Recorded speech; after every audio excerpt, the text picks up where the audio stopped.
Bonjour à tous. Donc aujourd'hui, je suis heureux d'accueillir Antoine Lilti, qui est directeur d'études à l'EHESS et qui dirige la formation doctorale Histoire. Avant d'être à l'EHESS, il l'est depuis 4 ans. Antoine Lilti était pendant une dizaine d'années maître de conférence à l'École normale supérieure. Et pendant cette période, c'est lui qui a dirigé la revue Les Annales, qui est la revue phare de l'École des hautes études. Il a publié en 2005 sa thèse, le livre ayant pour titre « Le monde des salons, sociabilité et mondanité à Paris au XVIIIe siècle ». C'est une thèse qu'il a faite avec Daniel Roche, qui était pendant ces années notre collègue ici au collège.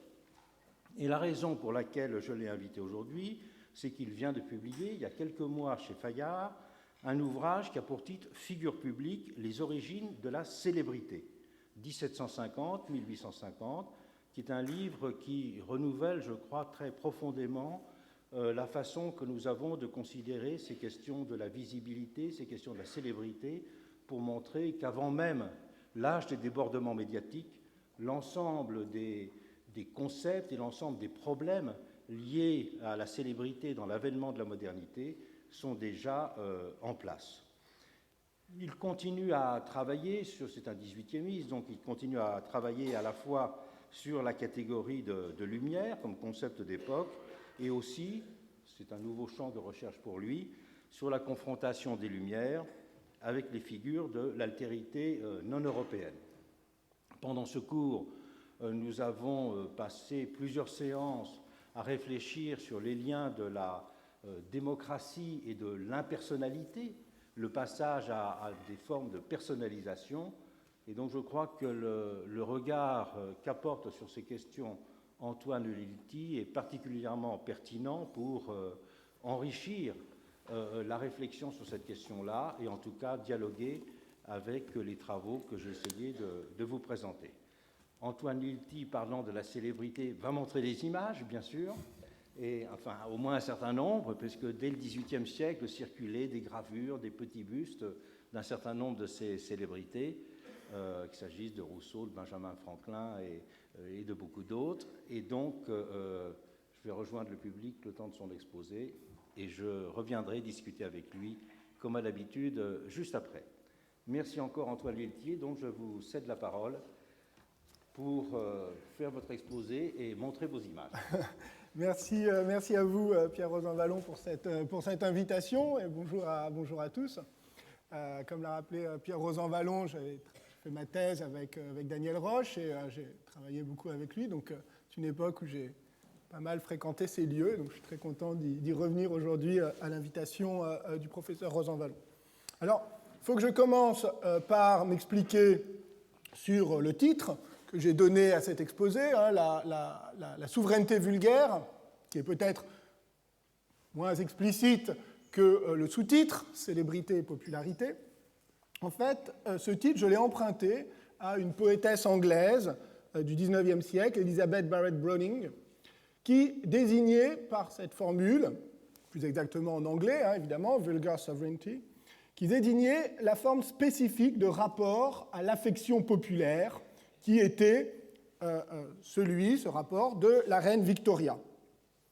Alors, peut-être que certains d'entre vous ont de la reine Victoria l'image d'une souveraine altière et sévère, celle de l'impératrice des Indes, incarnation de l'apogée industriel et colonial de la Grande-Bretagne, mais aussi d'un certain conservatisme moral. Mais il ne faut pas oublier qu'elle a débuté son long règne à l'âge de 18 ans, en 1837, et que les 20 premières années furent marquées par une popularité sans égale. Dans les années 1840, donc au début de son règne, Victoria était une jeune reine séduisante, jouant de tous les ressorts de la publicité politique. Vous voyez d'ailleurs qu'elle est représentée ici, au début de son règne, de façon, on dirait aujourd'hui, quand même un peu plus glamour, que ce qui deviendra les portraits officiels des dernières décennies du règne.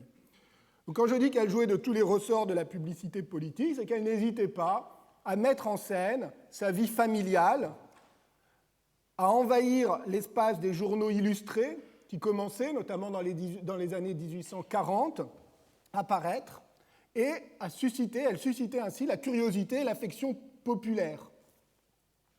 Alors voilà, par exemple, 3 images publiées dans le London Illustrated News, qui sont des images. Alors, l'une, on voit effectivement la reine qui est là, on joue beaucoup sur la beauté de la reine, plus qui n'est pas dans un contexte de cérémonial. Et puis, ensuite, quelques années plus tard, la reine en famille, donc d'abord la reine avec sa fille, avec la princesse, donc dans un cadre bucolique et non pas dans le cadre du cérémonial, et puis l'arbre de Noël de la reine avec le prince Albert et les enfants.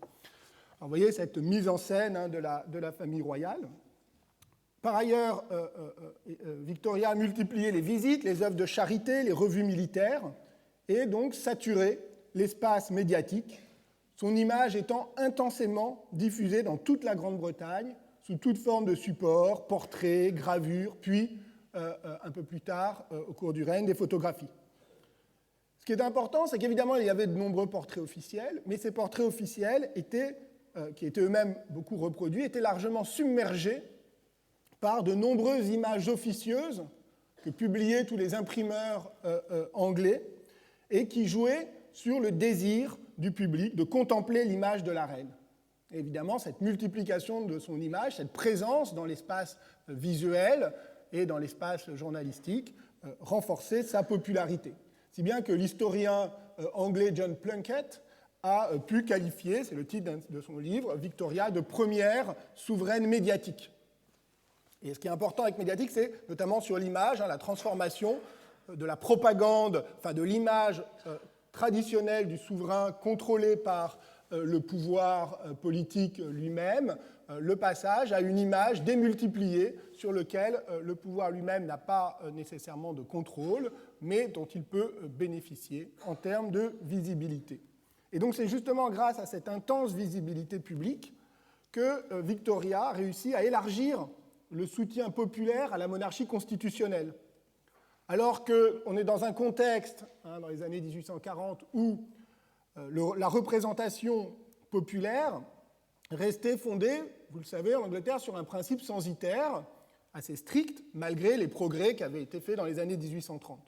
Et la reine a symbolisé une autre forme de représentation politique de la nation, fondée sur l'attachement direct du peuple britannique à la personne royale. À la différence des souverains d'Ancien Régime, qui étaient visibles uniquement dans le cadre de la cour, de l'étiquette et du cérémonial, et dont l'effigie n'avait qu'une circulation relativement restreinte, Victoria inaugure une ère où les images des dirigeants sont largement diffusées en direction des gouvernés par les médias. L'image du pouvoir incarné en devient à la fois plus banale, puisqu'elle devient un objet de consommation bon marché, mais aussi plus puissante, susceptible d'agir profondément sur les sentiments d'adhésion ou de rejet. L'attachement à Victoria n'était pas seulement une marque de loyalisme monarchique ou patriotique, il pouvait aussi être provoqué être lié à un attachement plus passionnel, et notamment provoqué par la beauté de la reine, devenue une incarnation de la séduction féminine. Il prenait même la forme d'un désir d'intimité, voire d'une sorte de fantasme amoureux, et se développe, notamment dans les premières années du règne avant le mariage de Victoria, le phénomène que les Anglais appelaient les amants de la reine, les Queen's Lovers, qui rêvaient d'obtenir la main de Victoria et l'inondaient de demandes en mariage. Et donc leurs frasques suscitaient le sarcasme des satiristes, mais aussi l'inquiétude de certains observateurs qui étaient perplexes devant la tournure un peu irrationnelle que semblait prendre l'affection populaire pour la reine. Alors, j'en reviens à Elizabeth Barrett Browning, qui, comme d'autres, a fait le rapprochement entre cette affection populaire pour la reine et la célébrité de certains artistes, musiciens ou écrivains. Pensons par exemple à Lord Byron, on était quand même simplement 20 ans après le grand moment britannique et européen de la Byron Mania, ou plus près encore de Victoria, dans ces mêmes années 1840, hein, le succès, la célébrité absolument considérable de Franz Liszt, qui suscitait l'enthousiasme public dans toutes les villes européennes où il se produisait. Et Elizabeth Barrett Browning comparait explicitement, dans un texte où apparaît cette formule de souveraineté vulgaire, elle comparait explicitement la situation de la reine aux inconvénients de la célébrité. Les exigences du public, bien qu'excessives, étaient à ses yeux une taxe d'amour, love tax, le prix à payer par toute personne publique, aussi bien par les écrivains célèbres que par la reine.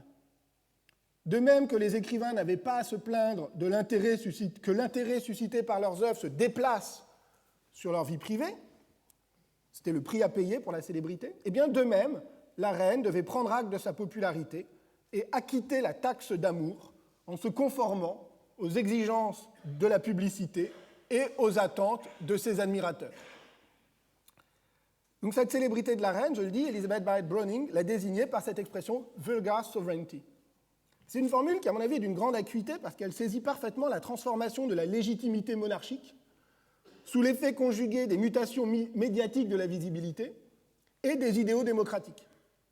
D'ailleurs, on peut traduire vulgar par populaire ou par vulgaire. Il y a une ambiguïté, évidemment, dans cette ambiguïté réside toute l'ambivalence fondamentale du peuple qui applaudit Victoria, qui lit le récit de ses visites dans la presse, qui se passionne pour sa vie domestique, qui achète les images la représentant en reine de beauté, et le peuple comme figure idéale du corps politique. Car en effet, ce peuple qui applaudit Victoria est un public avec ce que cela implique de réactions parfois excessives, parfois naïves, qui peuvent paraître déplacées au regard de la dignité traditionnelle de la monarchique, mais qui sont les marques d'attachement suscitées par les formes nouvelles de la visibilité, de la publicité politique. Figure publique, à la fois reine et femme célèbre, Victoria, nous dit Elizabeth Barrett Browning, Victoria ne peut que se soumettre aux exigences de la publicité, qui sont l'équivalent au temps moderne du cérémonial de naguère. Alors évidemment, à partir de là, on peut faire une lecture qui verrait dans le cas de Victoria un point de départ. J'ai parlé tout à l'heure de moment inaugural. Donc un point de départ de la célébrité politique, des noces du pouvoir et de la culture de la célébrité. Évidemment, ces noces, nous en connaissons aujourd'hui les effets à long terme à travers ce qu'il est convenu d'appeler, en bon français, la pipolisation. Et il serait alors évidemment frappant que la famille royale d'Angleterre soit le point de départ de cette histoire, puisque vous savez bien qu'aujourd'hui encore, la famille royale anglaise incarne à outrance le lien entre médiatisation extrême d'une part, et perte presque totale de substance politique de l'autre, puisqu'elle n'est plus qu'un symbole de souveraineté et d'unité nationale et non plus un acteur politique. Pardon, avancé involontairement. On pourrait ainsi tirer ce fil jusqu'aux formes actuelles que prend dans toutes les démocraties modernes la visibilité médiatique des gouvernants, sous la forme notamment d'une politique de la présence, pour reprendre une catégorie développée par Pierre Rosanvallon, où se déploie une politique de la présence, où se déploie la légitimité de proximité, mais à un point extrême et jusqu'à accentuer la crise de la représentation à laquelle cette politique cherche justement à remédier. Mais ce fil qu'on pourrait évidemment suivre, ce n'est pas ce n'est pas le chemin que je vais suivre. Ce que je voudrais vous montrer, au contraire, aujourd'hui, c'est que le cas de Victoria est aussi un point d'arrivée, celui d'une longue émergence de la culture de la célébrité et de ses conséquences politiques depuis le milieu du XVIIIe siècle. Avant Victoria, les révolutionnaires de la fin du XVIIIe siècle, mais aussi des souverains, comme Marie-Antoinette, ont été confrontés au mécanisme alors nouveau de la célébrité, à l'ambiguïté de cette curiosité publique portant sur la personne même du souverain. Et au fond, cela n'a rien d'étonnant, puisque la deuxième moitié du XVIIIe siècle a été marquée par trois phénomènes concomitants que l'on pourrait, en tout cas que je propose de désigner comme les trois piliers de la modernité. La multiplication des médias, d'une part, ce que, je vais y revenir très rapidement, mais ce que dans le livre j'ai appelé la première révolution médiatique, celle du XVIIIe siècle. Deuxièmement, l'affirmation d'un idéal d'authenticité individuelle, on peut appeler principe de subjectivité, principe d'individuation, mais c'est surtout, il repose sur l'affirmation de l'existence d'une sphère privée et de l'opposition du public et du privé. Et enfin, troisièmement, les révolutions démocratiques qui modifient les formes de la représentation politique et donc celles de l'incarnation de la souveraineté. Au croisement de ces trois transformations apparaît un acteur nouveau qui est le public politique. Alors je vais revenir sur ces différents points. D'abord en vous présentant en vous présentant de manière très rapide l'émergence de la culture de la célébrité au XVIIIe siècle, ce qui, en réalité, est l'essentiel du livre que je viens de publier. Mais donc là, je vais en faire une présentation vraiment très rapide, puisque ce qui va m'intéresser, évidemment, c'est d'insister sur les conséquences politiques de cette culture de la célébrité. Je suivrai quelques exemples qui me semblent particulièrement suggestifs, et je pourrai alors peut-être revenir en conclusion, ou dans la discussion avec Pierre Rosanvallon, sur les enjeux contemporains. Donc, premier moment, pour vous rappeler quelques éléments concernant spécifiquement le XVIIIe siècle, bien au-delà de la sphère proprement politique. Donc, la thèse que je défends dans ce livre, Figure publique, c'est qu'au cours du XVIIIe siècle, s'est développée une véritable culture de la célébrité qui touche d'abord les sphères culturelles, celles du théâtre, de la musique, de la littérature, c'est-à-dire celles qui étaient directement concernées par la confrontation avec des publics. Dans l'Europe du XVIIe et du XVIIIe siècle, progressivement, la notion de public s'est mise à désigner d'abord le public littéraire, puis le public des théâtres, le public des spectacles.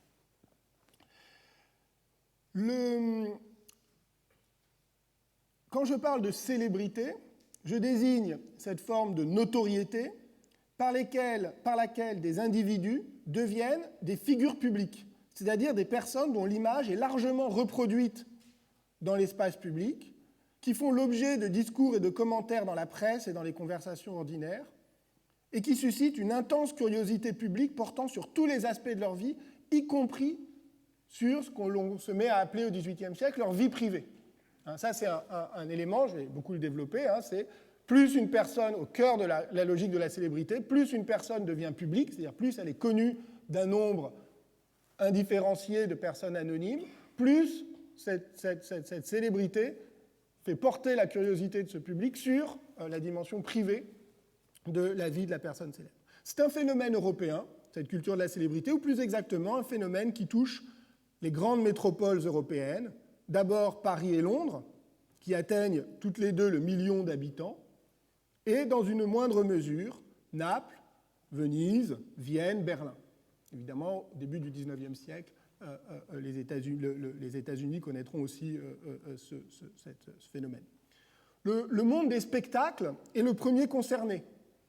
Je rappelle que le monde des spectacles subit au XVIIIe siècle une transformation radicale avec le développement des spectacles privés, d'abord à Londres, puis à Paris et dans d'autres capitales. Ce qui veut dire que le monde des spectacles s'émancipe totalement de la tutelle de la cour et devient un élément essentiel de la vie urbaine, mais un élément qui devient associé à des logiques commerciales, entrepreneuriales, et donc au développement de la publicité à destination du public urbain.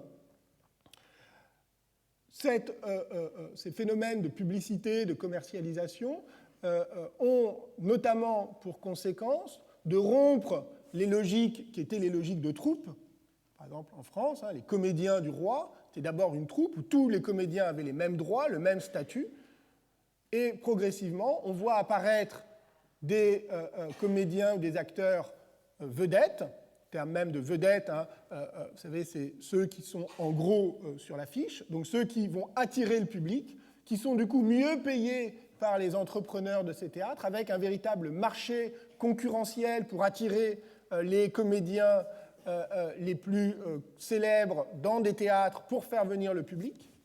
Ces comédiens qui se mettent à bénéficier donc, non seulement de salaires beaucoup plus élevés que ceux de leurs camarades, d'une plus grande visibilité, et par exemple, en Angleterre, se développe le phénomène des benefit nights, qui sont en fait des spectacles, des représentations de charité, mais dont une grande partie de la recette va directement à l'acteur vedette. Donc, des phénomènes de ce qu'on pourrait appeler aujourd'hui donc de starisation. Là, je vous ai mis pour mémoire le plus célèbre comédien anglais du XVIIIe siècle, David Garrick, qui était le grand acteur shakespearien, du renouveau shakespearien, mais qui est devenu véritablement une personnalité extrêmement importante de la vie culturelle européenne. Plus de 200 portraits différents de Garrick de son vivant. Vous imaginez à quel point là, on est vraiment dans un phénomène de dissémination de son image. Alors évidemment des portraits en majesté, en homme cultivé ici, mais aussi toute forme de représentation, par exemple des petites statuettes que l'on pouvait acheter. Celle-là est plutôt devait pas être très bon marché, mais parce qu'elle est colorée, mais il y en avait aussi des estampes bon marché, etc. Je vous donnerai d'autres exemples sur plutôt sur des objets politiques. Donc des acteurs. On peut penser aussi au cas du grand comédien Talma sous la Révolution en France, mais aussi des chanteurs. Par exemple, pensez au phénomène des castrats, qui, là aussi, font l'objet d'une concurrence entre les grands opéras européens pour attirer ces castrats qui fascinent le public, ou encore les danseurs. Et par exemple, lorsque Augustin Vestris, qui était le jeune danseur en vue à l'Opéra de Paris, est engagé par le King's Theatre à Londres, il obtient, ça suscite un enthousiasme considérable, des émeutes pour approcher le théâtre parce que beaucoup plus de gens veulent voir Vestris qu'il n'y a de place dans le théâtre, et une polémique sur le salaire jugé trop élevé par une partie de la presse de Vestris. Donc vous voyez que même les débats sur les salaires des stars qui sont trop élevés apparaissent dans cette deuxième moitié du XVIIIe siècle. Les écrivains, le monde littéraire n'est pas en reste. En général, quand on pense à la figure de l'écrivain au XVIIIe siècle, on pense à ce phénomène qui a été celui de l'invention du grand homme, qui va aboutir au panthéon et à la panthéonisation d'un certain nombre d'écrivains. C'est évidemment un phénomène très important, qui est au fond la redéfinition de la figure classique du héros sous la forme du grand écrivain ou du grand savant, mais elle concerne la question non pas tant de la célébrité que celle de la gloire posthume, d'une gloire de la commémoration unanime d'un grand homme après sa mort, dont on considère qu'il incarne toute une série de valeurs dans lesquelles se reconnaît l'ensemble de la société. Mais il y a un autre phénomène important qui est celui de la célébrité des écrivains, c'est-à-dire des écrivains qui sont connus, très connus de leur vivant par tout un public anonyme, notamment grâce à la circulation de discours et la circulation de leur image. Et cette célébrité d'écrivains se traduit non seulement par un intérêt pour leur œuvre, mais, et ça c'est assez nouveau, pour leur personne et même pour leur vie privée. Alors voilà par exemple un tableau que Jean Hubert peint en 1772, qui s'appelle donc le lever de Voltaire, qui représente donc le lever de l'écrit du philosophe à Ferney. Vous voyez bien que ce tableau, qui a eu énormément de succès, qui a été gravé, on a des dizaines de gravures bon marché en France comme en Angleterre, avec des fois des modifications, donc, qui montrent bien le succès. Puis on a des témoignages de contemporains qui racontent le succès de cette gravure qui a été ensuite vendue à Paris, par exemple, sur les quais de Paris. Et vous voyez bien qu'évidemment, ce tableau, cette gravure, son succès joue énormément sur le fait de donner l'impression au spectateur de s'introduire dans l'intimité du philosophe. Donc ici, on n'a plus du tout la représentation traditionnelle de l'écrivain au milieu de ses livres, en train de réfléchir et de penser, c'est-à-dire dans son activité d'écrivain, ou alors en homme du monde dans un salon.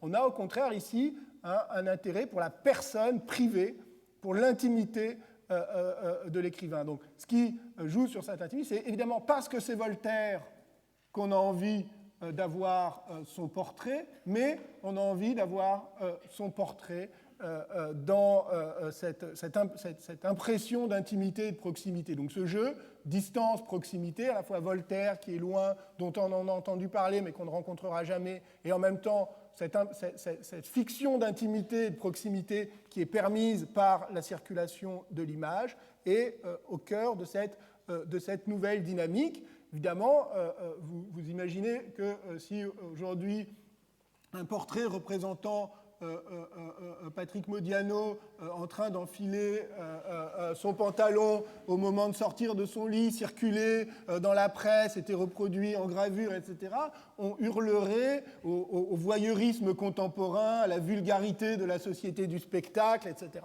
Donc, tout ça pour vous dire, et c'est évidemment un des thèmes du livre, que beaucoup de phénomènes qu'on considère comme très récents trouvent leur origine à ce moment-là. Alors Voltaire n'était pas absolument ravi, il faut bien dire, de la circulation de cette image. Il trouvait quand même qu'il faisait une figure un petit peu ridicule. Mais ce qui est intéressant, c'est que quand il s'est plaint à Jean Hubert, qui était par ailleurs son ami, Hubert lui a répondu, il lui a dit pas du tout, il lui a dit: l'empressement du public, votre âme damnée pour tout ce qui vous représente, bien ou mal, me force à vous désobliger sans cesse.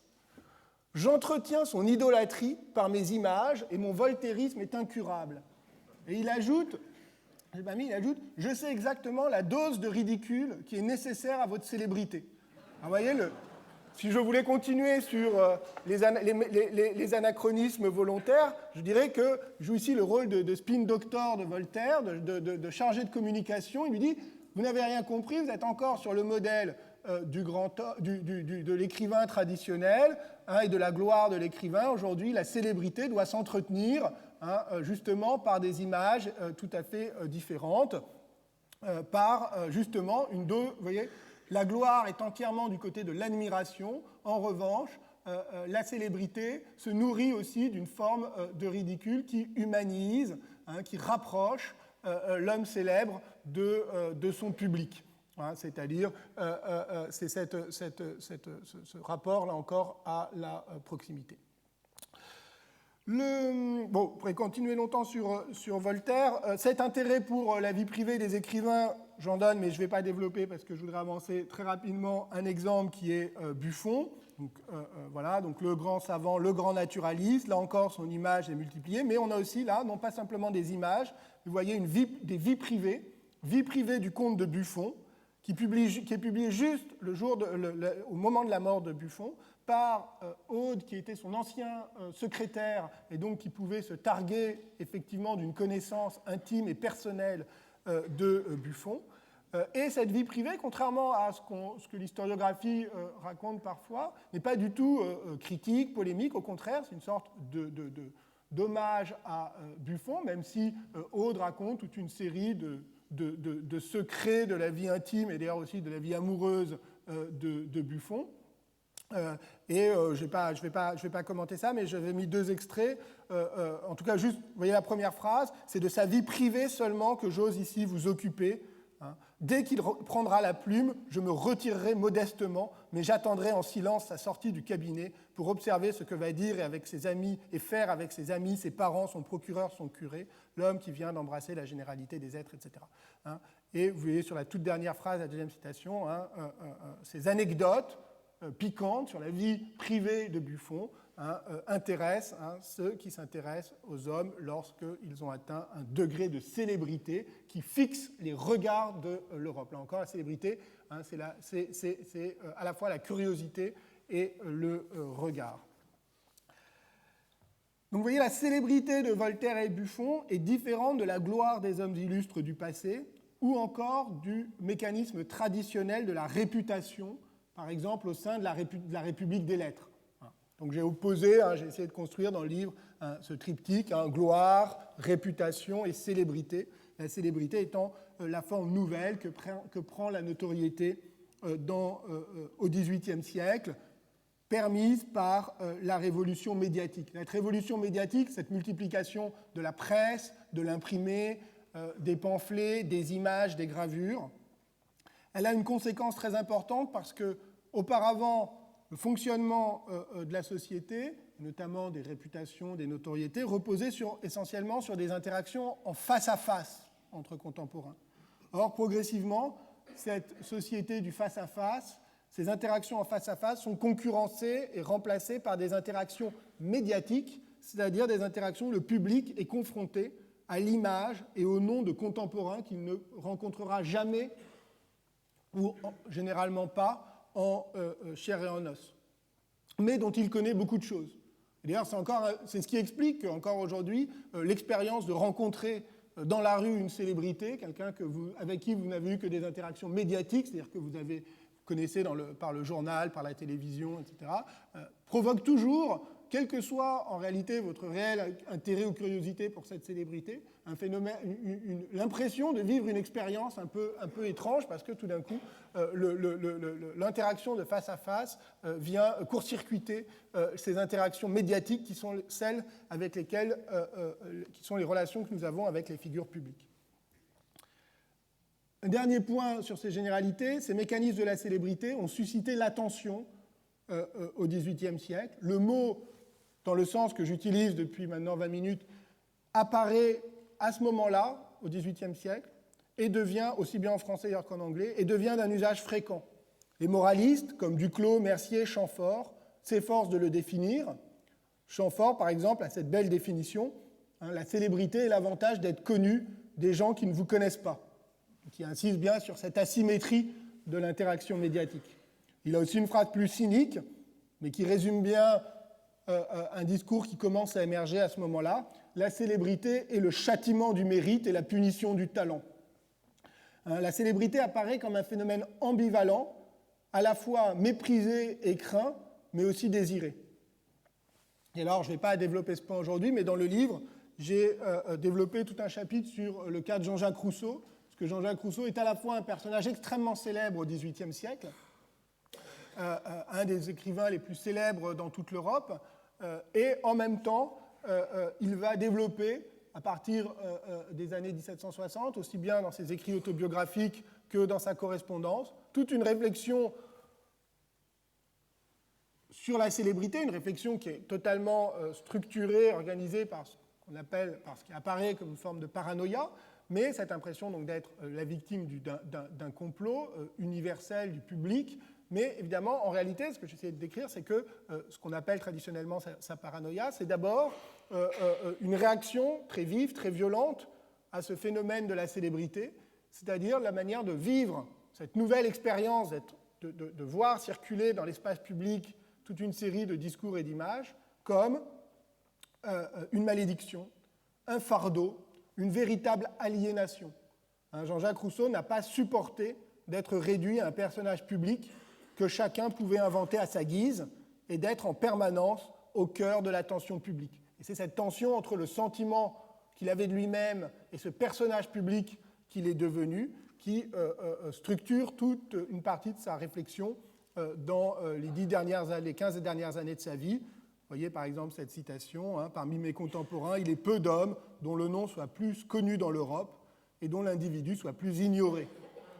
Chacun me figurait à sa fantaisie, sans crainte que l'original vînt le démentir. Alors, vous voyez que cette thématique de l'homme célèbre, de la personne célèbre qui vit terriblement mal sa célébrité parce qu'il a l'impression de ne pas pouvoir, d'avoir été finalement dépossédé de son identité, et par ailleurs d'être soumis à la curiosité excessive du public, ça c'est aussi un des grands thèmes de Rousseau. Vous voyez que c'est un thème qui ne va cesser de nourrir le discours des gens célèbres à partir du XVIIIe siècle et évidemment jusqu'à nos jours. Alors voilà, je pourrais évidemment développer bien davantage tous ces points, notamment le cas de Rousseau, mais qui sont au cœur du livre, puisque ce que j'ai essayé de faire dans ce livre, au fond, c'est de comprendre pourquoi la célébrité a été dès l'origine une valeur essentiellement ambivalente, aussi bien pour les observateurs et les commentateurs que pour ceux qui en font l'expérience. Mais je voudrais plutôt me concentrer, comme je l'ai annoncé, sur les conséquences politiques de cette culture de la célébrité. En effet, ces effets, dans l'ordre politique, se font sentir dès la deuxième moitié du XVIIIe siècle, dans un contexte de transformation structurelle de l'action politique, avec notamment l'élargissement de la scène politique en Angleterre, le rôle accru de l'opinion publique dans toute l'Europe, y compris en matière internationale, et enfin l'écho de la Révolution américaine. Alors il y aurait une façon simpliste de commenter cette apparition de figures politiques célèbres et populaires, comme évidemment par exemple George Washington aux États-Unis, en y voyant uniquement les formes de démocratisation politique et le symbole du rôle nouveau joué par l'opinion comme facteur de légitimité. Mais ce que je voudrais faire, c'est plutôt insister sur les ambiguïtés de cette nouvelle forme de popularité. Mon point de départ, très rapidement, sera une figure centrale de la vie politique anglaise de la deuxième moitié du XVIIIe siècle, qui est John Wilkes. John Wilkes est le fils d'un artisan londonien et qui est la grande figure du radicalisme anglais des années 1760. Journaliste, emprisonné, obligé de s'exiler, notamment en France, pendant 2 ans, puis il revient en Angleterre, il est élu député. Et Wilkes a mené une agitation politique permanente, reçu le soutien enthousiaste de grandes parties de la population anglaise, c'est-à-dire de tous ceux qui étaient mécontents du fonctionnement oligarchique de la vie politique anglaise du XVIIIe siècle. Il est devenu ainsi le symbole du radicalisme politique. Mais ce qui est intéressant, c'est que Wilkes était aussi une figure scandaleuse, un libertin, avoué et reconnu, un agitateur, un pamphlétaire, qui ne reculait jamais devant aucune provocation, qui adorait se mettre en scène, qui savait à merveille personnaliser son combat. Et d'ailleurs, le cri de ralliement de ses partisans, Wilkes et la liberté, c'était leur cri de ralliement, marque bien toute l'ambiguïté de cette personnalisation. Elle était à la fois un atout pour le combat politique contre les abus du système politique anglais, parce qu'elle permettait de capter l'attention du public, notamment par le journal que publiait Wilkes et par les images qui circulaient et qui racontaient toutes ces provocations. Elle permettait d'utiliser donc toutes les nouvelles techniques de communication au moment où l'imprimé connaissait une croissance vertigineuse, mais elle rendait aussi ce combat tributaire des frasques d'un personnage un peu sulfureux et en tout cas incontrôlable. Donc, première ambiguïté, et pour vous montrer cette ambivalence de la personnalisation, à la fois ici vous avez le moment, le portrait glorieux de Wilkes au moment où il est élu justement député, et vous voyez, élu by the free voice of the people, donc cette importance du public et donc d'une légitimité populaire, mais qui en même temps, il est représenté là en habit de membre du Parlement. Et la représentation de Wilkes, la caricature, une caricature assez célèbre que Hogarth a fait de Wilkes, Wilkes et la liberté, mais là où il est un personnage à la fois un peu entre le ridicule et le démoniaque, avec ce regard, vous voyez, assez inquiétant, cette coupe de cheveux. Enfin, on pourrait commenter l'image qui est très clairement satirique. Et évidemment, la caricature est évidemment liée à l'envers de cette culture de la célébrité. Alors, un deuxième exemple de ce moment des années 1760-1770, un exemple tout à fait différent, même radicalement différent, mais qui nous met sur la voie d'une deuxième ambiguïté de la célébrité politique et de la popularité, qui est Benjamin Franklin. Benjamin Franklin, qui lui aussi a été confronté à la multiplication de son image, en particulier lorsqu'il séjourne à Paris dans les années 1770 pour représenter les intérêts des colons américains révoltés, qu'on appelait, comme vous savez, les insurgents. Alors, Franklin bénéficiait déjà d'une certaine notoriété, notamment dans les milieux savants, évidemment pour ses travaux sur l'électricité, mais aussi dans un public un peu plus large, grâce à ses almanachs qui avaient eu beaucoup de succès. Mais c'est surtout lors de son séjour à Paris, pour représenter les intérêts américains, qu'il acquiert une réelle célébrité. Et cette célébrité, je vais vous le montrer, se traduit par la prolifération de son image publique. Alors, Franklin était extrêmement attentif à son image. Il a fait immédiatement, dès son arrivée, réaliser ce portrait, et même plusieurs portraits par Duplessis, et portrait qui devient fameux, il y en a plusieurs versions, qui le représentent, vous voyez, tête nue, il n'a pas de perruque, vêtu très simplement, le gilet ouvert, et il va faire utiliser ce portrait pour faire graver de nombreuses estampes. Donc, au fond, une représentation qui est une représentation officielle, en quelque sorte, qui cherche à véhiculer l'image que Franklin veut donner de lui-même, un homme simple, avec des mœurs très opposées aux mœurs aristocratiques des cours européennes, à la frontière entre homme politique et homme de lettres, la figure du bon Quaker que Franklin va essayer de développer, sans ostentation. Et donc, évidemment, c'est extrêmement contrôlé et volontaire. Franklin a parfaitement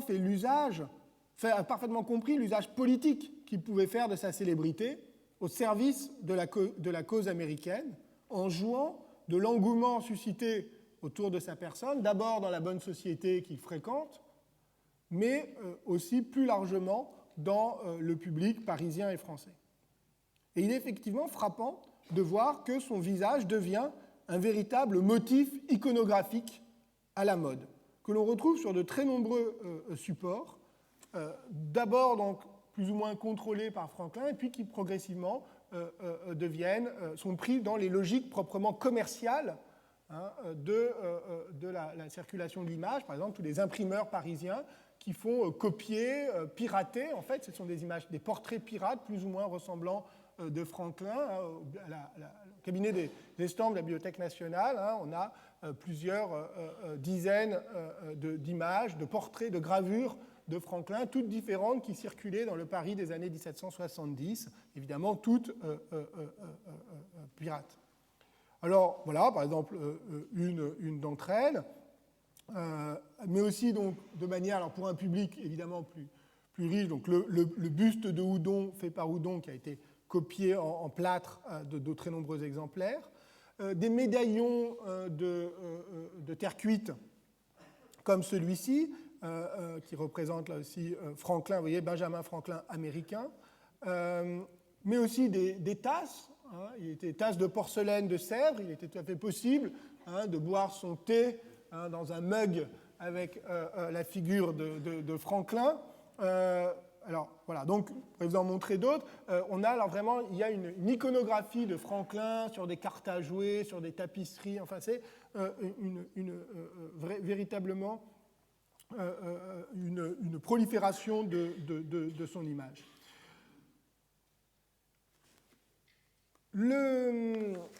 Je passe un peu. Voilà. Ce qui m'intéresse, c'est que non seulement donc, l'image de Franklin prolifère, mais lui-même s'interroge sur la signification de cette prolifération. Et il écrit, 3 ans après son arrivée à Paris, il écrit à sa fille cette lettre dans laquelle il écrit « Le médaillon de terre cuite qui me représente », c'est celui que vous avez vu il y a 2 minutes, que vous dites avoir donné à M. Hopkinson était le premier de cette sorte fabriqué en France. Une variété d'autres ont été faits depuis de différentes tailles, certains pour être insérés dans des boîtes à tabac, d'autres assez petits pour être portés en bague. Et les quantités vendues sont incroyables. Celles-ci, ainsi que les peintures, les bustes, les gravures, ont rendu le visage de votre père aussi bien connu que la face de la lune.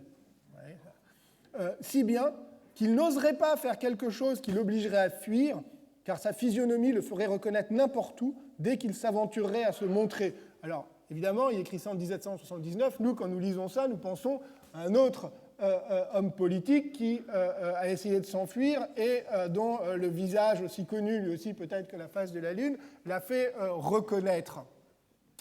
Mais ce qui est intéressant aussi, c'est le commentaire qui suit. Les étymologistes savants, évidemment ils s'amusent, disent que le mot poupée, doll, provient du mot idole. Idol, évidemment la lettre est en anglais, c'est ma traduction ici.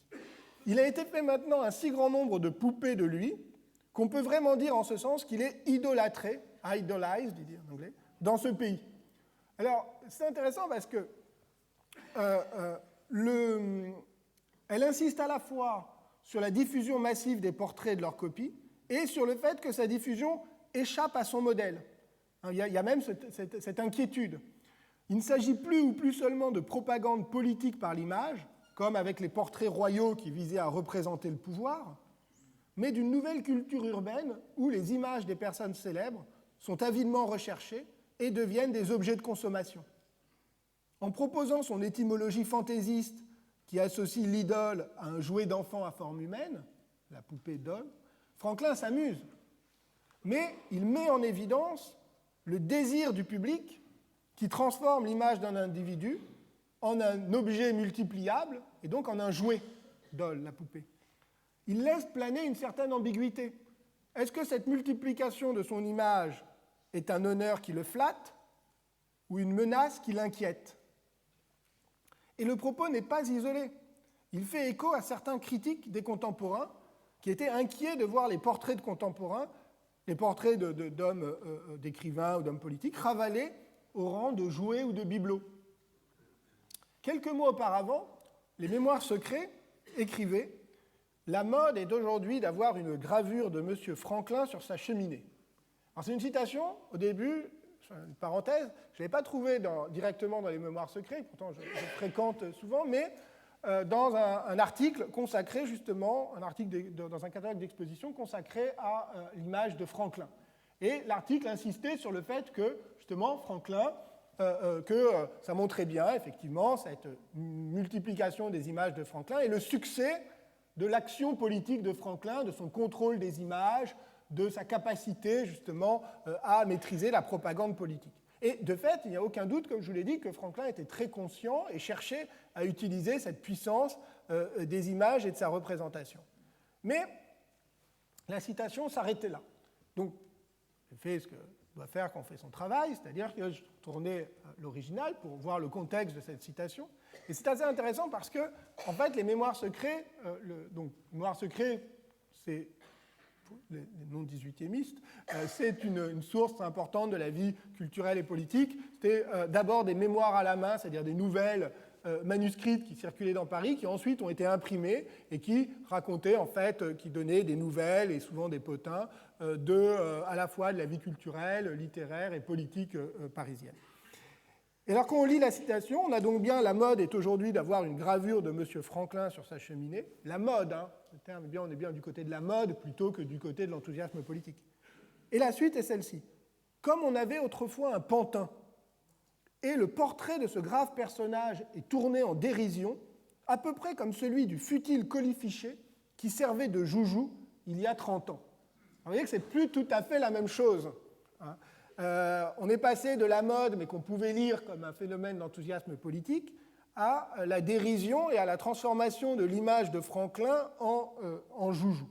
Donc le joujou qui renvoie là, et le pantin, les deux textes n'ont pas de lien, mais alors évidemment, pour moi, un écho très très fort avec effectivement la poupée de Franklin.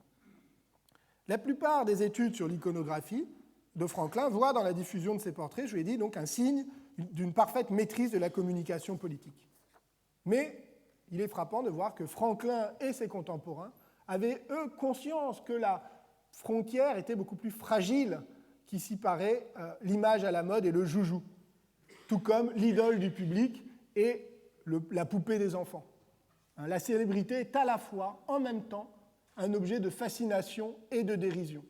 C'est cette ambivalence fondamentale de la célébrité, tout à fait capable très rapidement de se retourner en son contraire, qui n'est jamais fondée uniquement sur un modèle d'admiration, mais beaucoup plus d'une curiosité ambivalente et ambiguë qu'il faut comprendre.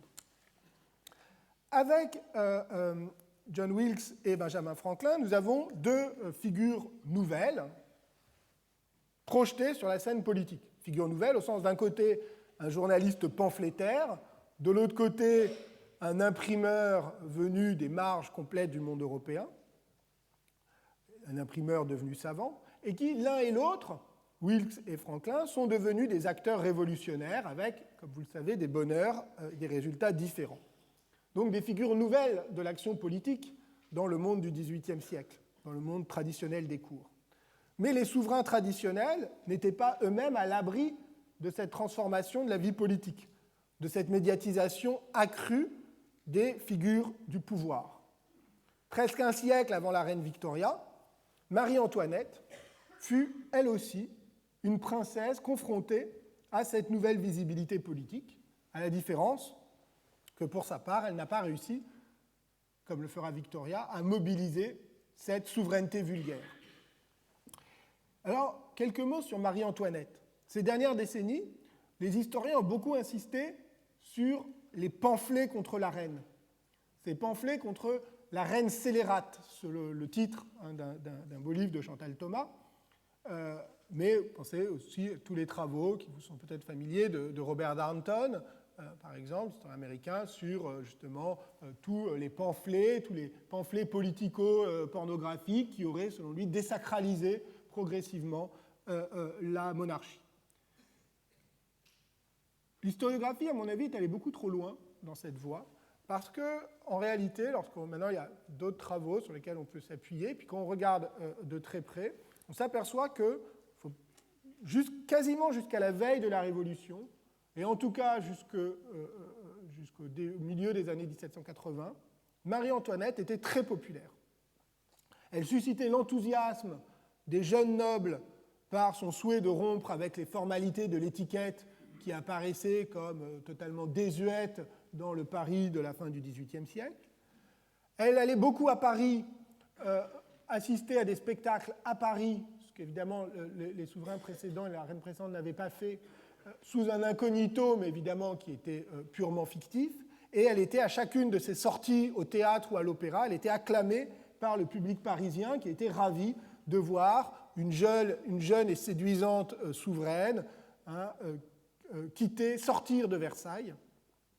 Et enfin, elle s'est imposée dans les années 1770 et jusqu'au début des années 1780 comme la reine de la mode parisienne, notamment grâce à son alliance avec la marchande de mode Rose Bertin, qui était sa marchande de mode attitrée. Alors, Marie-Antoinette et la mode, à la fois ça peut paraître un peu un sujet futile, on a souvent rapporté l'idée que le goût immodéré de Marie-Antoinette pour la mode avait nourri son impopularité, avait beaucoup inquiété sa mère Marie-Thérèse. En réalité, pendant au moins les 10 premières années de son règne, grâce à cela, ce goût extrêmement important pour la mode, le fait que Marie-Antoinette porte les tenues, les dernières créations et mette elle-même toute une série de tenues à la mode, en faisant savoir son lien particulier avec Rose Bertin, la mettait totalement en phase avec les transformations de la vie sociale et culturelle dans le Paris de la deuxième moitié du XVIIIe siècle, de cette transformation complète de ce que Daniel Roche, ça me fait plaisir de le citer à nouveau, a appelé la culture des apparences.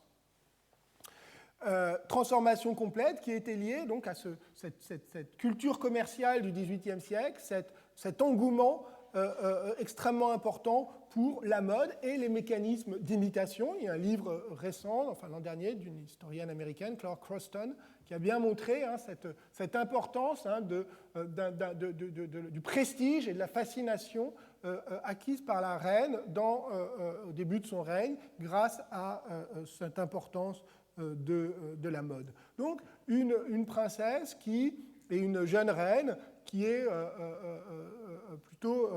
qui est populaire à bien des égards et qui surtout apparaît comme une reine moderne ayant pris ses distances par rapport à un cérémonial désuet pour au contraire être de plein pied dans une forme de modernité sociale et commerciale. Et culturelle aussi. Elle soutient, n'oubliez pas que quand elle va à l'opéra ou au théâtre, c'est pour soutenir des artistes à la mode, et par exemple Gluck, dont elle est une fervente défenseur. Bien sûr, cela lui suscite aussi des critiques qui vont devenir de plus en plus virulentes jusqu'à la veille de la Révolution, critiques de la part de la vieille cour, qui est attachée à l'étiquette, mais critiques aussi du côté des réformateurs, qui, pour leur part, critiquent les dépenses de la reine ou son influence sur le roi. Marie-Antoinette est ainsi prise entre deux feux, donc l'aristocratie conservatrice d'un côté, les réformateurs de l'autre. Et par manque de sens politique, elle n'a pas su entretenir sa popularité et a préféré assez vite se consacrer à ses divertissements, notamment à Trianon, et à la petite coterie des amis qu'elle réunissait autour d'elle. Si bien que, dans les années 1780, et plus on s'approche de la Révolution, ceux qui avaient fait son succès se retournent progressivement contre elle, selon un modèle assez classique du scandale politique qui touche des célébrités. Je ne ferai pas d'allusion plus précise. L'épisode du collier de la reine, 1784, est évidemment bien connu, je ne vais pas vous le rapporter. Je vais plutôt insister sur un autre épisode, moins connu mais très intéressant, qui est celui du portrait, qu'on appelle le portrait de la reine à la Gaule, la robe à la Gaule, c'est cette robe qu'elle porte, sur ce portrait réalisé donc, par Madame Vigée-Lebrun et exposé en 1783 au Salon de l'Académie. Tout le travail, toutes les demandes de Marie-Antoinette à Madame Vigée-Lebrun étaient de rompre avec les portraits d'apparat traditionnels des reines de France et au contraire de représenter la reine avec le plus de simplicité et là aussi d'intimité. Alors on ne pouvait quand même pas aller comme avec Voltaire jusqu'à la représenter en train de s'habiller, mais on y est presque parce qu'elle porte ici une robe de mousseline blanche qui était la dernière création justement de Rose Bertin et qu'elle aimait porter à Trianon. Mais le problème, c'est que lorsque ça allait très bien de le porter avec ses amis, de faire savoir qu'elle portait cette robe et donc de mettre cette robe à la mode, mais c'était tout autre chose qu'au salon de l'Académie, salon de peinture, donc qui était quand même le salon officiel de peinture chaque année, la reine de France soit représentée sans aucun insigne de la royauté, sans aucun rappel de Louis XVI, de son mari, et dans une robe donc, auquel les contemporains n'avaient pas encore d'expérience, et que beaucoup ont pris tout simplement pour des sous-vêtements. Et donc il y a toute une série de commentaires absolument scandalisés pour dire on a en fait représenté la reine, en gros en chemise de nuit. Effectivement, j'aurais pu vous amener quelques portraits traditionnels des reines de France du XVIIIe siècle, et même de Marie-Antoinette dans ses portraits d'apparat, et vous verriez évidemment tout de suite la différence. Oui, donc comme je vous l'ai dit, détail aggravant, le portrait ne comportait aucune mention du statut politique de la reine. La reine était ainsi donnée à contempler comme une personne privée, autonome, libre de se divertir dans la tenue de son choix, et non comme une reine de France. Alors, vous voyez, il y a une ironie parce que Trianon, dans l'idée de Marie-Antoinette, visait justement à la soustraire au regard de la cour, à lui offrir un espace d'intimité, selon ce modèle de la vie privée, de la vie intime, du droit à l'intimité, si vous voulez, là, la formule est anachronique, mais qui commence à se développer au XVIIIe siècle. Or, le portrait peint par Vigée-Lebrun publiait l'image de la reine dans cette même intimité, mais du coup, confrontée non plus au regard de la cour, mais au regard des très nombreux visiteurs du salon. Si bien que Mme Vigée-Lebrun dut retirer le tableau et lui substituer un portrait plus convenable, où la reine est revêtue d'une très classique robe de soie. Donc, scandale. Ce qui est intéressant néanmoins de noter, c'est que la robe de mousseline fait des émules. Malgré l'opprobre des critiques, elle rencontre le succès, en tout cas un certain succès auprès du public, et elle va se développer sous le nom, en tout cas la robe, va avoir énormément de succès sous le nom de robe à la reine, qui va être imitée par la bonne société, non seulement parisienne, mais européenne. Le scandale politique suscité par le portrait n'était pas incompatible, du moins dans un premier temps, avec le statut d'icône de la mode que Marie-Antoinette avait accepté d'endosser.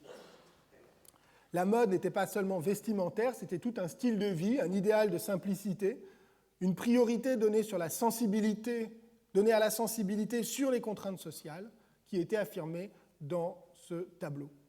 Marie-Antoinette apparaissait comme une figure publique, non plus dans le sens classique de la représentation monarchique, dans laquelle, telle qu'elle est figée notamment par Louis XIV, il n'y avait pas de distinction publique possible entre public et privé.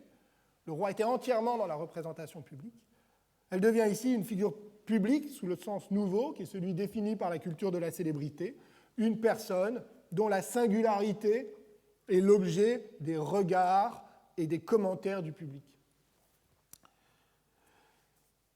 Mais évidemment, c'est une évolution qui reste inachevée, et avec l'impopularité de la reine, notamment les accusations de son influence sur le roi, de son influence politique, de ses amitiés autrichiennes, va devenir de plus en plus grande, et avec la Révolution, évidemment, il y a un déferlement là de sentiments hostiles à Marie-Antoinette, mais qu'il faut éviter de projeter trop facilement avant la Révolution. Et d'ailleurs, il est très frappant de constater que dans les premières années de la Révolution, malgré le discrédit qui semblait désormais frapper Marie-Antoinette, des hommes politiques aussi fins que Mirabeau et Barnave étaient absolument convaincus que la reine pouvait renouer avec la popularité et que c'était la meilleure chance de sauver la monarchie, en assurant à celle-ci à la fois un rôle constitutionnel et l'emprise des cœurs, tandis que l'Assemblée, de son côté, incarnerait la souveraineté démocratique. Regardez, je n'ai pas mis la citation, une citation de Barnave que je n'ai pas mis mais que je vais vous lire. Je ne crois pas que je l'avoir. Non, j'ai dû. Bon, c'est pas grave. Barnave écrivait « Qui plus que la reine a dans son personnel ce qu'il faut pour s'emparer de ses dispositions du public. N'a-t-elle jamais connu cette brillante popularité? Si l'opinion a changé, au moins elle n'a jamais été à l'indifférence. Et lorsque le cœur ne s'est point refroidi, il est toujours possible de le ramener. » Vous voyez, c'est très intéressant parce qu'il y a cette idée qu'on est ici d'un côté de la chaleur des cœurs et que finalement l'impopularité d'une personne célèbre est plus proche de la popularité que cette question de l'indifférence. Alors la popularité qu'évoque Barnave pour engager la reine à la reconquérir, c'est un concept politique qui est promis, qui va jouer un rôle très important sous la Révolution, mais un rôle qui a souvent été inaperçu par les historiens, je veux dire. Au sens où elle propose, là, ici, dans ce que propose Barnave, c'est de renouveler la légitimité royale sur la base d'un lien affectif avec le nouveau souverain, le peuple.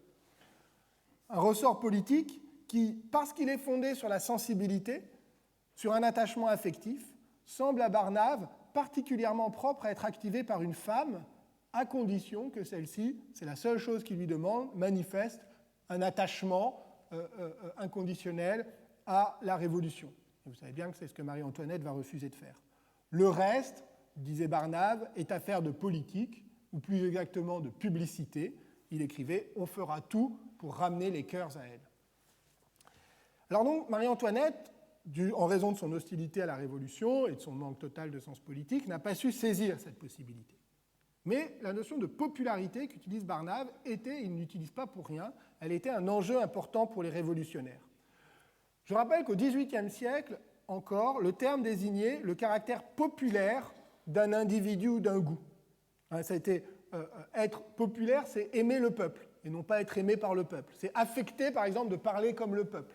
On disait d'un noble, par exemple, qu'il est populaire, ça veut dire qu'il fait semblant, il affecte de parler comme le peuple. Mais en 1798, on voit apparaître, dans le dictionnaire de Ferraud, qui est un des dictionnaires plus tardifs de l'Ancien Régime, le sens nouveau qu'il dénonce comme un anglicisme et qui est celui qui est aujourd'hui le nôtre, la popularité, c'est le fait d'être aimé du peuple.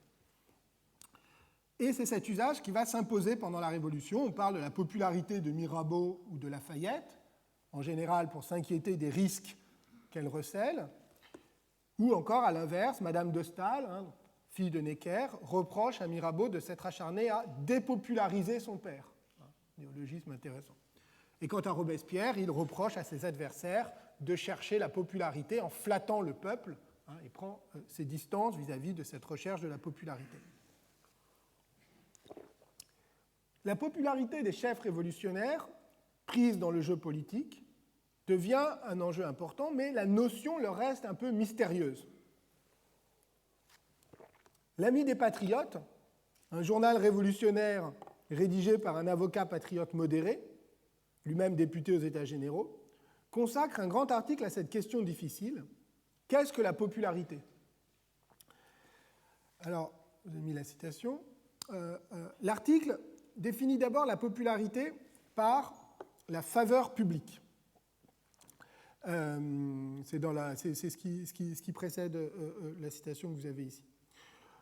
L'homme populaire, et donc la faveur publique, c'est un terme intéressant parce que, qui est plus courant à l'époque et qui s'inscrit dans le vocabulaire politique classique, celui de la faveur. L'homme populaire est le favori du peuple, comme il y avait autrefois des favoris du roi. Le goût du peuple est ainsi connoté négativement à travers cette comparaison. Tout l'article s'efforce ensuite d'opposer la popularité à l'opinion publique.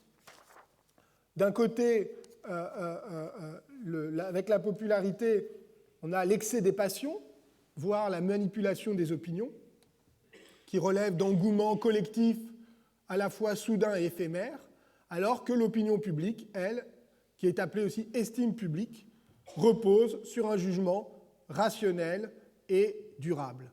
L'opinion publique est toujours plus ou moins réfléchie, la popularité ne l'est jamais. Le temps affermit l'opinion publique, elle devient presque toujours l'opinion de l'histoire, le temps détruit la popularité, il n'y a pas encore d'exemple d'homme qui l'ait conservé jusqu'à la mort. Alors, vous voyez, on retrouve ici une opposition qui rejoue dans l'ordre politique l'alternative entre la célébrité et la gloire dans l'ordre culturel, où la célébrité est toujours dévalorisée car fugitive et excessive, fondée sur la curiosité des masses, l'enthousiasme des masses, et non sur le véritable mérite que seule la postérité peut juger. Alors en fait, c'est une opposition qui est très ancienne et qui remonte dans l'ordre politique, qui remonte au moins à Cicéron, et qui a été d'ailleurs réactivée depuis la Renaissance, à travers la différence entre la gloire, liée à la postérité et au mérite, et la simple fama, comme disait Cicéron, qui relève de l'éclat, de l'arbitraire et du temps court. Mais évidemment, l'auteur de l'article est embarrassé, parce qu'il ne peut plus, au cœur de la Révolution française, se contenter de disqualifier la vie de la populace, comme le faisait Cicéron, et renvoyer au seul jugement des hommes sages et de la postérité. Comment distinguer ces deux publics, celui qui accorde à la légère sa faveur aux hommes célèbres et celui qui juge sereinement de leur mérite? Comment concilier le principe de la souveraineté du peuple, et a fortiori le principe électif, et le soupçon que la faveur populaire est arbitraire et trompeuse, aussi capricieuse que la faveur des princes? La solution que propose l'article, c'est la fin de la citation, se situe dans la perspective classique de l'optimisme des Lumières, cette idée que le développement d'un véritable espace public doit permettre au peuple de former un jugement plus juste. La liberté de la presse, en éclairant le peuple, va le transformer en un véritable public. Il ne faut plus s'y tromper, la popularité va changer de cours, l'influence des applaudissements gagés, l'influence des halles va diminuer sans cesse. Alors c'est un bel optimisme. Évidemment, nous, avec le 2 siècles de recul, il nous apparaît un peu illusoire, car nous savons bien que le développement de la presse et des médias est au moins autant au service des mécanismes de la célébrité que de jugements plus réfléchis et distancés. Les lecteurs des journaux ne sont pas nécessairement immunisés contre les engouements collectifs. Ça dépend d'ailleurs des journaux qu'ils lisent. En réalité, l'essor de la presse et plus généralement des médias est un des facteurs de la nouvelle culture de la célébrité dont se nourrit la popularité politique. Au fond, dans la réflexion révolutionnaire sur la popularité, se mêlent deux thèmes. Premièrement, l'ambivalence fondamentale du peuple. Ça, c'est quelque chose de bien connu, cette tension entre une réalité sociologique, celle d'individus désirants, pétris de préjugés et de passions, et de l'autre côté, un idéal politique, celui du sujet rationnel de la souveraineté démocratique. Alors, c'est une difficulté, évidemment, ici, vous le savez parfaitement, qui hante les théories démocratiques. Mais il y a une deuxième ambivalence, deuxième ambiguïté, c'est l'ambiguïté des médias et de la presse. Sont-ils les instruments d'une éducation du peuple et donc de la formation d'une opinion publique critique, comme le pensait Kant et la plupart des grands auteurs des Lumières?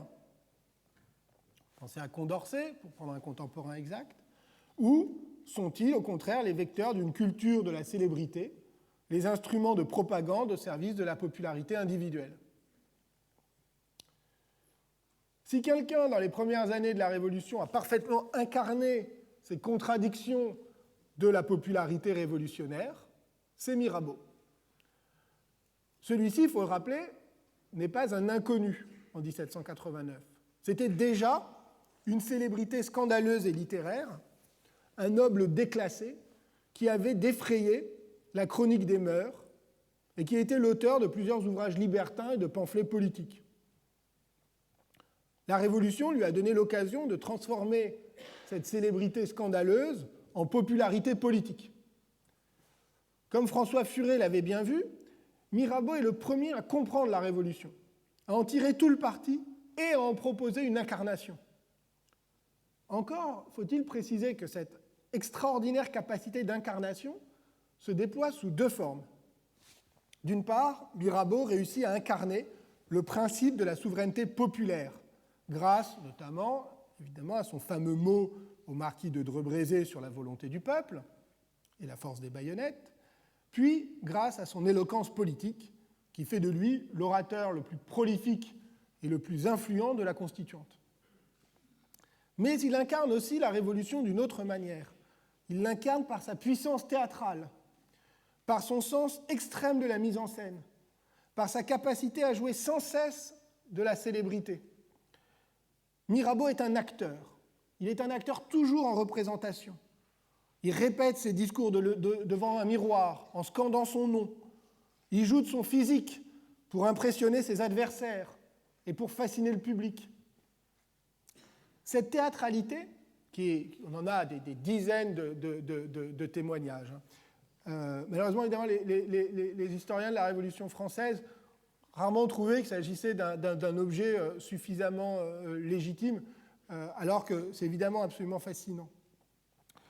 Cette théâtralité de Mirabeau, il faut bien voir qu'elle est inhérente à la vie politique révolutionnaire, dont on se fait parfois une image un peu trop sérieuse, austère ou éthérée.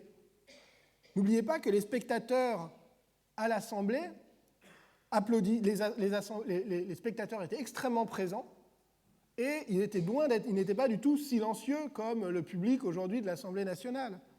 Ils applaudissaient, ils sifflaient comme au théâtre, il leur arrivait d'interrompre les orateurs, de manifester leurs émotions, ou tout simplement d'être là comme à un divertissement. Même pendant des spectacles aussi graves que le procès du roi sous la Convention, des spectatrices dégustaient des glaces dans leur loge en applaudissant les débats et les orateurs les plus éloquents. Ainsi, l'Assemblée est aussi un lieu de spectacle. Et la porosité est très grande entre le théâtre et la vie politique pendant ces années-là. Les théâtres, de plus en plus, d'un côté, les théâtres étaient de plus en plus considérés comme une affaire politique importante, au service de la régénération culturelle de la nation et des projets politiques de la Révolution. De l'autre, les assemblées elles-mêmes étaient à la fois des instances de délibération politique, où se jouait l'avenir collectif de la nation, mais aussi des spectacles passionnants, dont les principaux protagonistes étaient les véritables vedettes. Alors, dire ça, insister sur cette proximité, qu'a très bien mise en lumière, d'ailleurs, l'historien américain Paul Friedland, dans un livre qui s'appelle Political Actors, insister sur cette proximité, ce n'est pas réduire la grandeur de la Révolution, c'est rappeler que la politique spectacle n'est pas forcément ou pas entièrement une dérive contemporaine, mais un élément clé de la représentation publique et du débat démocratique. L'espace démocratique plutôt, ne remplace pas le spectacle du rituel monarchique par une délibération abstraite, mais par un autre type de spectacle où les citoyens sont à la fois acteurs et spectateurs. La politique a aussi besoin d'un public. Par ailleurs, Mirabeau est un maître de la communication politique. Dès les États généraux, il publie un journal pour faire connaître son action, il se fait peindre, il fait diffuser son portrait. Alors voilà, notamment il va s'attacher les services d'un peintre, qui s'appelle Boze, et qui va à la fois, alors premier portrait, donc l'esquisse que Boze fait pour le portrait de Mirabeau, qui va ensuite reprendre, et qui va lui permettre à la fois de faire un portrait en buste, mais aussi un portrait en pied, dont je vous ai mis une représentation gravée, c'est-à-dire cette fois une représentation qui pouvait circuler beaucoup plus largement et qui représentait Mirabeau dans le grand moment justement des États généraux. Si on zoomait, là, le livre qui est par terre au pied de Mirabeau, hein, c'est justement Réponse de M. de Mirabeau au marquis de Dreux-Brézé. Donc vous voyez, ce grand moment, il a immédiatement fait circuler des images pour figer ce moment de son rôle politique. Mais, et c'est d'autant plus important pour lui qu'en 1789, son image était encore très largement entachée de scandales. Il était très connu, mais pas forcément pour de bonnes raisons. Et à son arrivée aux États généraux, il est hué par une partie du public.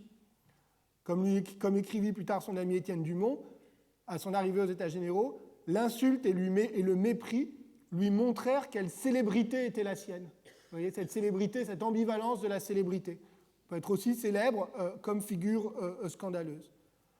Mais il va évidemment réussir à retourner cette célébrité scandaleuse en popularité, même si évidemment celle-ci sera toujours très fortement contestée par ses adversaires.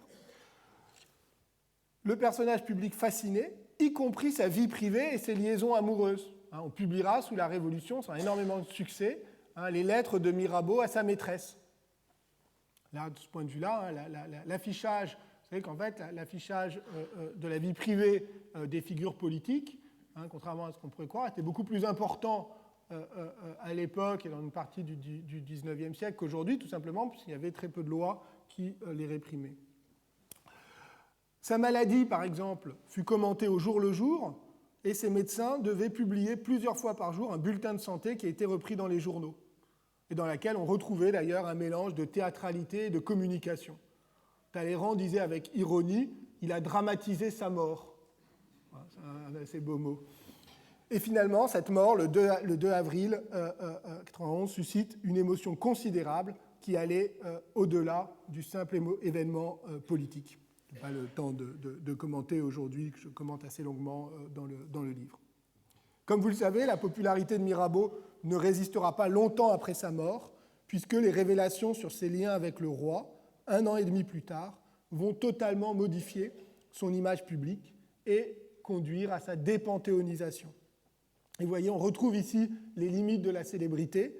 Celle-ci est tributaire du temps court et des soubresauts des passions politiques. Et donc, la tentative de confondre la célébrité et la gloire en transférant immédiatement la célébrité et la popularité politique de Mirabeau en gloire posthume, en le mettant immédiatement au Panthéon, évidemment, se heurte à, en réalité, le fait que la célébrité politique et la gloire ne sont pas la même chose. Et vous avez ce jeu de chassé-croisé entre Mirabeau et Marat au Panthéon. Alors, je ne vais pas développer ce point, je voudrais plutôt terminer, évidemment, en évoquant Napoléon. Comment faire un exposé sur ce sujet sans évoquer Napoléon? Ce sera forcément de façon très brève, puisqu'il me reste une dizaine de minutes. Partir pour Napoléon de ce passage magnifique de Madame de Staël dans les considérations sur les événements de la Révolution française. Lorsqu'elle apprend, elle raconte le moment, alors elle raconte après coup, mais elle raconte, donc évidemment quand elle le raconte, elle a derrière elle l'Empire. Mais elle raconte néanmoins, les mots sont importants, le moment où elle a appris un relais de poste par la bouche donc d'un postillon, le 18 Brumaire et la prise du pouvoir de Bonaparte. Et elle écrit, c'était la première fois depuis la Révolution qu'on entendait un nom propre dans toutes les bouches. Jusqu'alors, on disait l'Assemblée constituante a fait telle chose, le peuple, la Convention. Mais maintenant, on ne parlait plus que de cet homme qui devait se mettre à la place de tous et rendre l'espèce humaine anonyme en accaparant la célébrité pour lui seul et en empêchant tout être existant de pouvoir jamais en acquérir. Alors, évidemment, on est après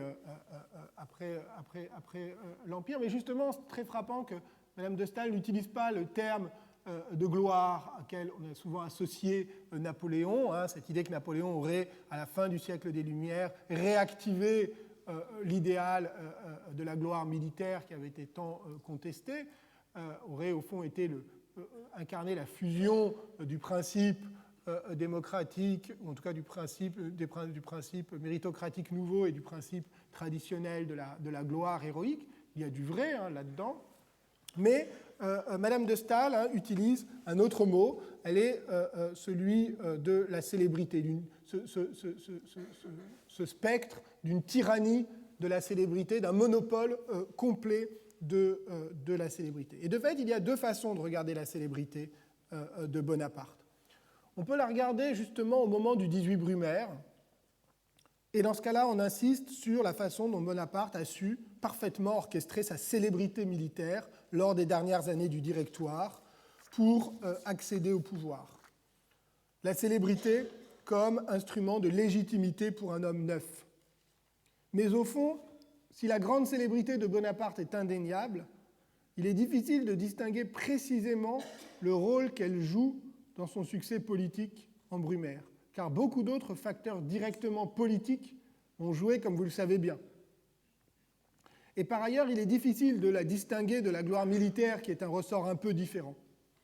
Il reste que Bonaparte a parfaitement su orchestrer cette célébrité, notamment pendant qu'il est à l'armée d'Italie. Il fait publier des journaux entièrement consacrés à ses victoires, il fait circuler son image, il la construit aussi comme une célébrité qui est non seulement fondée sur la gloire militaire, mais aussi sur ses ambitions savantes.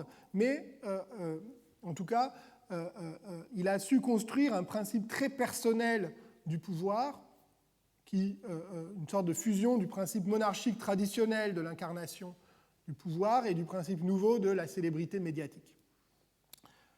Mais il y a un second ressort de la célébrité de Bonaparte, ou plutôt un second point d'observation, qui est non plus le moment de Brumaire, mais plutôt le moment où Madame de Staël écrit ses considérations,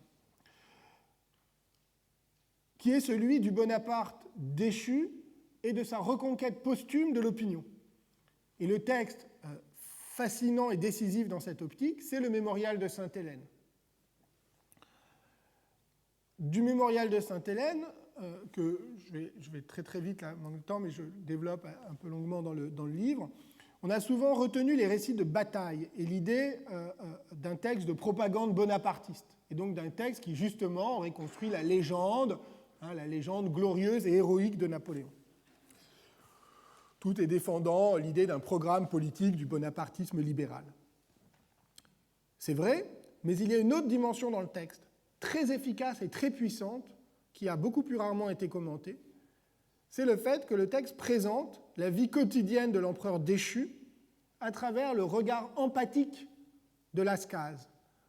Lascaz, qui est quand même le véritable auteur du livre, et qui est un personnage à part entière du mémorial. Pour tous ceux qui l'ont lu, vous savez à quel point Lascaz passe son temps à se mettre en scène comme interlocuteur de Bonaparte. Lascaz devient ici une véritable figure du fan politique, de celui qui se réjouit en permanence, malgré les malheurs politiques de Napoléon, se réjouit en permanence de cette expérience, de ce extraordinaire qui est la sienne, de vivre dans l'intimité de son héros. Il se met en scène en tant qu'admirateur de l'empereur, heureux de bénéficier de cette proximité privilégiée. Et il fait du coup vivre au lecteur, par procuration, ce rapport cette tension entre proximité et distance, qui est donc, on l'a dit, au cœur de la célébrité, distance extrême, puisque à la fois parce que Napoléon est l'ancien empereur, parce qu'il est très loin, Sainte-Hélène, mais aussi proximité, notamment proximité par la puissance ici du récit. La reconquête de la popularité passe paradoxalement par une forme de dépolitisation qui invite le lecteur à s'identifier non pas à Napoléon lui-même, mais à Lascaz dans cette figure d'admirateur. Je ne sais pas pourquoi cette citation s'est écrite en petit, j'espère que vous pouvez lire. L'admiration, c'est une des nombreuses citations de Lascaz que je pourrais vous donner. L'admiration me le fit suivre sans le connaître. L'amour me fixait pour jamais près de lui dès que je l'eus connu. Vous voyez le passage de l'admiration, registre traditionnel de la gloire, à l'amour, qui est un registre quand même assez différent. L'univers est plein de sa gloire, de ses actes, de ses monuments, mais personne ne connaît les nuances véritables de son caractère, ses qualités privées, les dispositions naturelles de son âme. Or, c'est ce grand vide que j'entreprends de remplir ici, et cela avec un avantage peut-être unique dans l'histoire. J'ai recueilli, consigné jour par jour, tout ce que j'ai vu de Napoléon, tout ce que je lui ai entendu dire durant les 18 mois que j'étais auprès de sa personne. Vous voyez, sa proximité de la personne, amour, et faire vivre dans la proximité, le quotidien, les mots jour à jour de Bonaparte. On peut dire les choses aussi sous cette forme. Avec le mémorial, Napoléon a renoué avec la célébrité de ses débuts, celle qui faisait craindre à Madame de Staël une tyrannie de la célébrité. Il ne s'agit plus seulement de gloire militaire et politique, mais d'une capacité à capter toute l'attention et toute l'empathie publique. Une célébrité qui est donc en deçà de l'exercice traditionnel du pouvoir. Bonaparte n'est plus en exercice du pouvoir, mais qui est aussi au-delà, puisqu'elle lui survit, et qu'elle entre en concurrence avec toutes les autres formes de notoriété, notamment celle des écrivains et des artistes. Et c'est évidemment cela qui inquiète aussi Madame de Staël. Et vous savez que tous les écrivains du XIXe siècle, de Chateaubriand à Hugo en passant par Balzac, auront à cœur de se mesurer avec Napoléon et avec la façon que celui-ci a eu d'inscrire son nom et sa personnalité dans l'histoire. 2 mots de conclusion, car nous voici au fond revenus à notre point de départ. De la popularité posthume de Napoléon, il n'est pas difficile de passer à celle de son neveu, Louis-Napoléon, qui bénéficia tant de la légende napoléonienne et du nom de Napoléon, de la célébrité de son oncle. Dès son élection à la présidence de la République, puis sous le Second Empire, Napoléon III mit en œuvre une politique de visibilité et de proximité assez semblable de celle de Victoria, fait des visites à travers le pays auxquelles la presse donne une forte visibilité. Le pouvoir plébiscitaire de Napoléon III reposait aussi sur la visibilité de l'empereur, sur son nom et son image, sur la mise en scène médiatisée de son corps. Ces liens du pouvoir politique et de la célébrité, qui remontent donc, j'espère vous l'avoir montré, au XVIIIe siècle, n'ont cessé depuis de s'approfondir et semblent s'être accélérés depuis les années 1960, de John Kennedy à Ronald Reagan aux États-Unis, jusqu'à Tony Blair en Angleterre, Nicolas Sarkozy en France, on pourrait les multiplier, sans que l'on sache toujours très bien s'il faut y voir la prise du pouvoir des communicants et du storytelling, le signe d'une dépolitisation contemporaine ou une mutation des formes de la représentation politique. L'idée qui domine, il me semble, chez les théoriciens de la démocratie, est celle d'une perversion ou d'une menace, ou du moins, pour le dire comme Pierre Rosanvallon, de l'expression pervertie d'une demande et d'une offre de présence, fin de la citation, susceptible de retourner la démocratie contre elle-même. C'est encore partie de la citation. Mon parcours par le XVIIIe siècle apporte-t-il, c'est une question, apporte-t-il un éclairage nouveau? Alors, sans que d'ailleurs que cela conteste du tout le jugement que je viens de rappeler, il me semble qu'il permet de rappeler que cette question de la visibilité médiatique des gouvernants est moins récente qu'il n'y paraît. Et ça a beaucoup de conséquences, car elle est moins une perversion actuelle de la représentation qu'une tension présente dès l'origine dans les démocraties modernes. Or, cette tension, comme j'ai essayé de l'évoquer avec la question de la popularité, a été immédiatement saisie et décrite. Elle a fait dès le XVIIIe siècle l'objet d'une double critique. L'une, classique, s'appuie sur la méfiance traditionnelle des républicains à l'égard du césarisme, de la concentration du pouvoir et du plébiscite populaire. La seconde critique porte sur les formes modernes de cette visibilité. Non plus l'acclamation du peuple réuni en foule, mais l'omniprésence médiatique auprès du peuple dispersé sous la forme d'un public. Ces deux critiques de la personnalisation du pouvoir ont souvent été confondues. Elles visent deux phénomènes à la fois solidaires et distincts, deux dangers possibles de la démocratie. L'un inhérent à sa dérive populiste, l'autre aux formes de communication modernes qui ont émergé en même temps qu'elle, en tout cas en même temps que sa forme moderne, dans la deuxième moitié du XVIIIe siècle. Cette ancienneté Plutôt, cette double critique nous indique que le recouvrement de l'espace public démocratique et de l'espace public médiatique n'est pas fortuit ou regrettable, il est au principe même de la politique moderne.